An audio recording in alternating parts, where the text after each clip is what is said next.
Welcome to মৌলিক study. মৌলিক স্টাডিতে তোমাদের সবাইকে স্বাগত। আজকে 28শে এপ্রিল 2024-এর কারেন্ট অ্যাফেয়ার্সের ইম্পর্টেন্ট প্রশ্ন নিয়ে চলে এলাম। চলো শুরু করা যাক। 1 নম্বর প্রশ্ন, বিশ্ব ভেটেরিনারি দিবস বা ওয়ার্ল্ড ভেটেরিনারি ডে 2024 কবে পালিত হলো? এটা 27শে এপ্রিল। অ্যাকচুয়ালি এপ্রিল মাসের শেষ শনিবার পালন করা হয়, যেটা এবছর 27শে এপ্রিল পড়েছিল। বিশ্ব পশু চিকিৎসা বা ভেটেরিনারি দিবস একটি বার্ষিক বিশ্ব উদযাপন যা সমাজে পশু চিকিৎসকদের অমূল্য অবদানকে সম্মানিত করতে পালন করা হয়। এই দিনটি লক্ষ্য পশু চিকিৎসকরা পশু এবং মানুষের স্বাস্থ্য এবং কল্যাণ বজায় রাখার ক্ষেত্রে গুরুত্বপূর্ণ ভূমিকা তাদের মানুষকে সচেতনতা বৃদ্ধি করার জন্য এটা পালন করা হয়।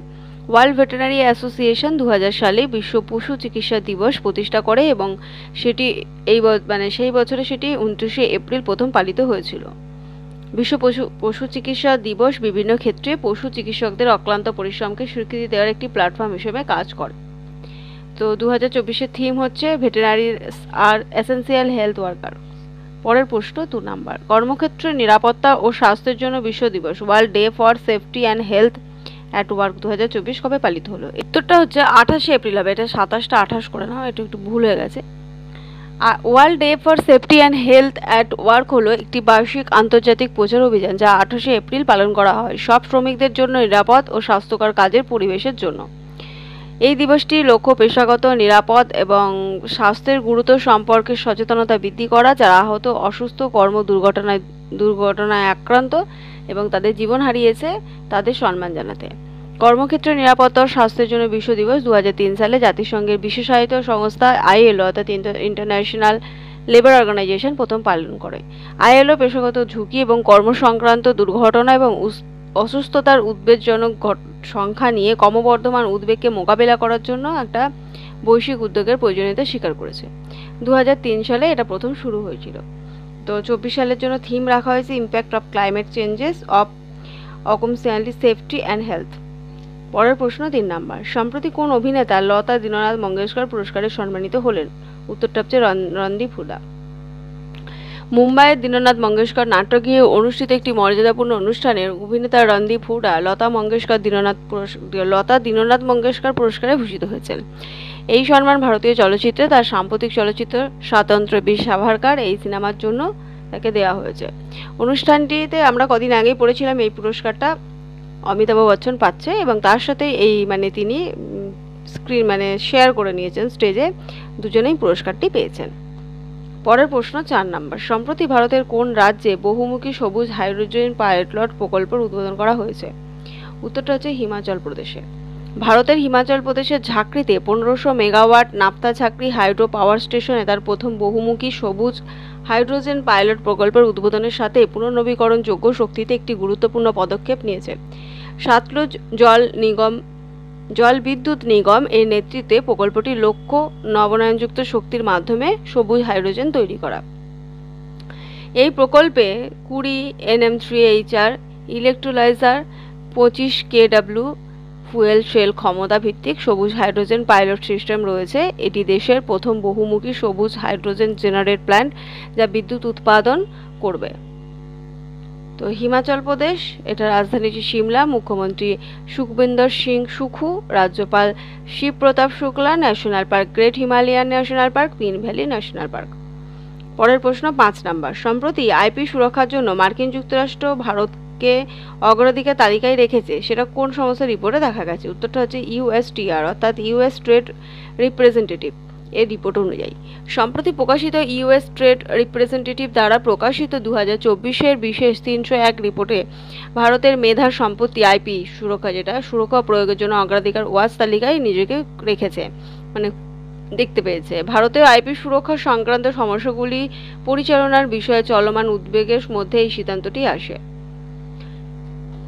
USTR এটা হাইলাইট করেছে পেমেন্ট ইস্যু এবং দীর্ঘ অপেক্ষার সময়কাল। ভারত তার পেমেন্ট সিস্টেম উল্লেখযোগ্য চ্যালেঞ্জের মুখ্য সম্মুখীন। আবেদনকারীকে দীর্ঘ অপেক্ষার সময়, অতিরিক্ত রিপোর্টিং প্রয়োজনীয়তার সম্মুখীন হতে হয়, কিন্তু পেটেন্ট বাতিলের সম্ভাব্য হুমকি, পেটেন্ট বৈধতার অনুমানের অভাব, ভারতীয় পেটেন্ট আইনের অধীনে সংকীর্ণ পেটেন্ট যোগ্যতার মানদণ্ডের বিষয়ে উদ্বেগ রয়েছে, যা বিভিন্ন সেক্টর জুড়ে তৈরি হয়েছে।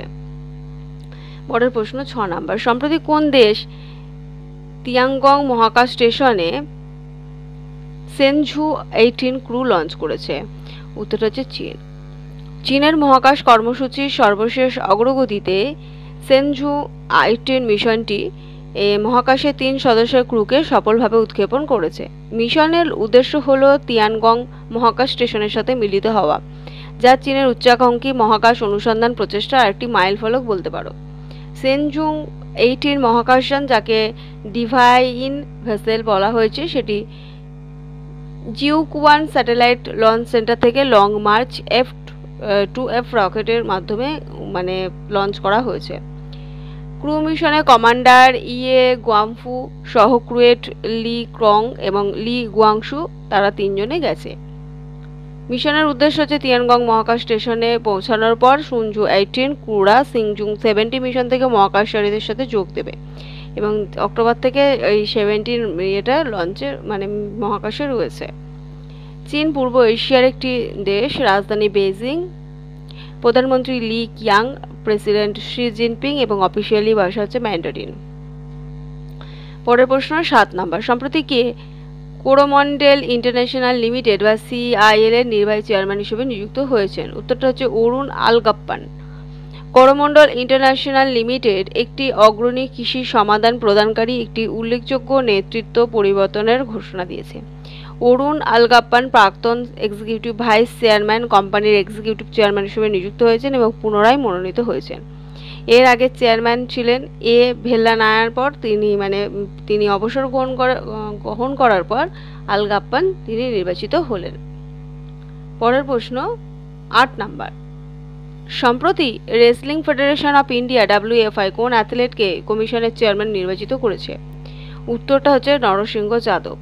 Wrestling federation of India united world wrestling দ্বারা বাধ্যতামূলক প্রক্রিয়াটি সম্পন্ন করেছে। খেলাটির জন্য বিশ্বব্যাপী একটা নিয়ন্ত্রক সংস্থা WFI এর স্থগিতাদেশ প্রত্যাহারের শর্ত হিসেবে UWW কুস্তিগীরদের অভিযোগের সমাধানের মাধ্যমে অ্যাথলেট কমিশন গঠন করার জন্য ফেডারেশনকে নির্দেশ দিয়েছিল। তো সেখানে 7 সদস্যের নির্বাচনের মধ্যে 8 জন প্রার্থী প্রতিদ্বন্দ্বিতা করেছে। ভোট দেওয়ার পর তারা নির্বাচিত হয়েছে। সেখানে রয়েছে নরসিংহ পঞ্চম যাদব, সাহিল, স্মিতা AS, ভারতীয় ভাগেই, খুশবু এস পাওয়ার, নিক্কি সেদা দুবে। পরবর্তীকালে নবনির্বাচিত সদস্যরা সম্মতিক্রমে নরসিংহ যাদবকে অ্যাথলেট কমিশনের চেয়ারম্যান হিসেবে বেছে নিয়েছে। UWW এবং UFI সম্পর্কে একটু বলি। ইউনাইটেড ওয়ার্ল্ড রেসলিং সুইজারল্যান্ডের সদর দপ্তর, কুস্তির আয়োজক নিয়ন্ত্রণ সংস্থা। এটি অলিম্পিক এবং বিশ্ব চ্যাম্পিয়নশিপে কুস্তি প্রতিযোগিতার তত্ত্বাবধান করে এবং নয়াদিল্লিতে অবস্থিত রেসলিং ফেডারেশন অফ ইন্ডিয়া দেশের খেলা পরিচালনা করে। এটি জাতীয় আন্তর্জাতিক রেসলিং ইভেন্টের আয়োজন করে। অলিম্পিকে গেমসের মতো বড় সহযোগিতায় অংশগ্রহণকারী ভারতীয় কুস্তিগীরদের প্রশিক্ষণ এবং সহায়তা প্রদান করে। পরের প্রশ্ন 9 নম্বর। সম্প্রতি আন্তর্জাতিক ক্রিকেট কাউন্সিল ICC কোন ক্রিকেটারকে পুরুষদের T20 বিশ্বকাপ 2024-এর রাষ্ট্রদূত নিযুক্ত করেছে? উত্তরটা হচ্ছে যুবরাজ সিং। আন্তর্জাতিক ক্রিকেট কাউন্সিল ভারতীয় ক্রিকেট কিংবদন্তি যুবরাজ সিংকে আসন্ন ICC পুরুষদের T20 বিশ্বকাপ 2024-এর জন্য একজন দূত হিসেবে নিয়োগ করেছে।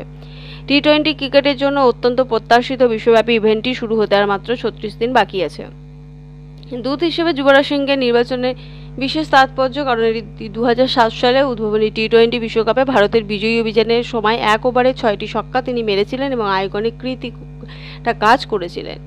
একজন রাষ্ট্রদূত হিসেবে যুবরাজ সিং তিনি মার্কিন যুক্তরাষ্ট্রে বিশ্বকাপের বিভিন্ন উত্তেজনাপূর্ণ প্রচারমূলক ইভেন্টে অংশ নেবে এবং হাইলাইটগুলির মধ্যে 9 জুন নিউ ইয়র্কে প্রত্যাশিত ভারত বনাম পাকিস্তান ম্যাচটিতে তার উপস্থিতি দেখতে পাওয়া যাবে। যুবরাজ সিং তিনি হচ্ছেন একজন ওয়েস্ট ইন্ডিজের আইকনিক ক্রিস গেইল এবং 8 বারের অলিম্পিক স্বর্ণপদক জয়ী উসাইন বোল্টের সাথে আসন্ন T20 বিশ্বকাপে প্রথম অ্যাম্বাসেডর হিসেবে যোগ দিচ্ছেন। পরের প্রশ্ন এবং লাস্ট প্রশ্ন 10 নম্বর। সম্প্রতি আন্তর্জাতিক ক্রিকেট কাউন্সিল ICC কোন ক্রিকেটারকে মহিলা T20 বিশ্বকাপের বাছাই পর্বের অ্যাম্বাসেডর নিযুক্ত করেছেন? উত্তরটা হচ্ছে সানা মির।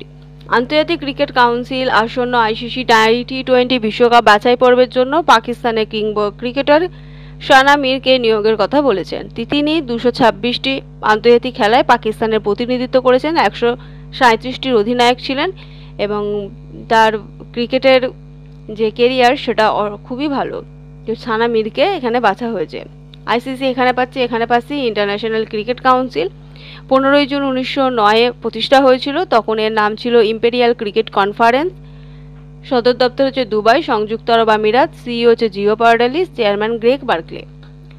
এই ছিল আজকের সমস্ত ডিটেলস। ভিডিওটা ভালো লাগলে লাইক করো, বন্ধুদের সাথে শেয়ার করো, চ্যানেলে নতুন হলে অবশ্যই চ্যানেলটি সাবস্ক্রাইব করো। আজকে এতটুকুই।